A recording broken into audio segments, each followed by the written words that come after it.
मुट्ठी बांध दो और जयकारा लगा दो, भारत माता की।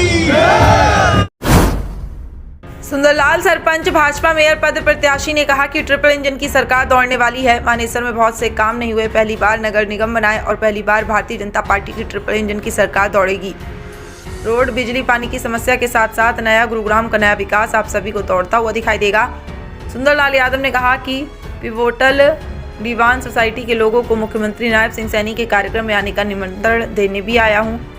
जिस तरह से दिल्ली में हम सभी ने मिलकर विकास की लहर दौड़ने में योगदान दिया है, हमें उम्मीद है कि मानेसर की सरदारी भी हमें आशीर्वाद देगी और हमें नहीं कमल के फूल पर बटन दबाना है।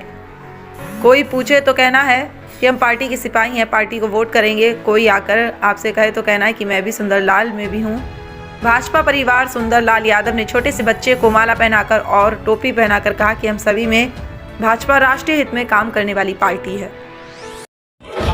मैं सुंदरलाल, जनता बोलेगी मैं सुंदरलाल। मैं सुंदरलाल नहीं, हम सुंदरलाल।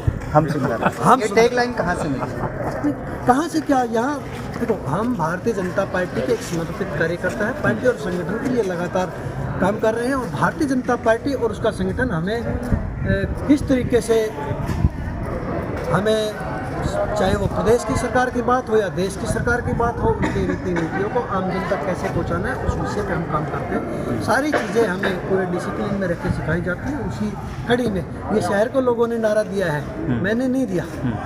मैंने नया गुरुग्राम, नई सड़कें कब बनेगी मानेसर? देखिए, आपके हाथों नहीं, मेरे पहले भी काम हुए हैं। मैं मानता हूँ उतने काम नहीं हो पाए जितने नगर निगम के द्वारा चुनाव कराए जाने थे, लेकिन उसका सबसे बड़ा कारण रहा कि यहाँ निकाय चुनाव का नहीं होना।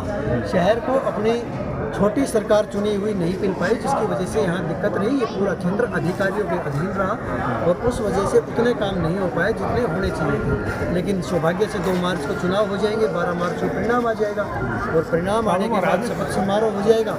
इसके बाद हम ऐसी अपेक्षा रखते हैं कि कुछ 3-4 महीने में जो छोटे छोटे काम हैं जिनको आसानी से कराया जा सकता है, उनको पहली कलम से कराएंगे। सभी काउंसिलरों के साथ मिलकर, सोसाइटी के गणमान्य RW के प्रधान और यहाँ के गणमान्य लोगों के साथ बैठ के, और ऐसे ही गांव के वार्ड के काउंसिलर के साथ, वहाँ के भी गणमान्य व्यक्ति के साथ बैठ के सभी जो छोटे काम हैं जो तुरंत पहली कलम से होने वाले उनको करवाया जाएगा।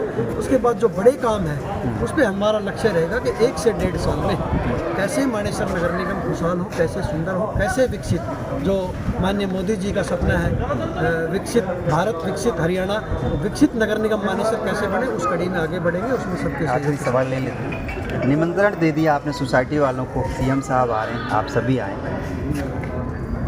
क्या लगता है कितनी भीड़ हो सकती है? देखिए, कहाँ जाएगी? मुझे जब शहर या गांव की ज़रूरत पड़ी है, मेरे हिसाब से मैं पिछले 4-5 साल में 50 से ज़्यादा बड़े कार्यक्रम कर चुका हूँ, जिसमें माननीय मुख्यमंत्री जी का चाहे भोजन का कार्यक्रम मेरे कार्यालय पे हो, माननीय अमित शाह जी की धौरका में बड़ी रैली हो 2000 इसी विधानसभा के चुनाव में, उससे पहले भी केंद्रीय मंत्री राव इंद्रजीत की सभा हो, राव नरवीर सिंह जी की मेरे कार्यालय पे 2 अक्टूबर को बड़ी रैली हो।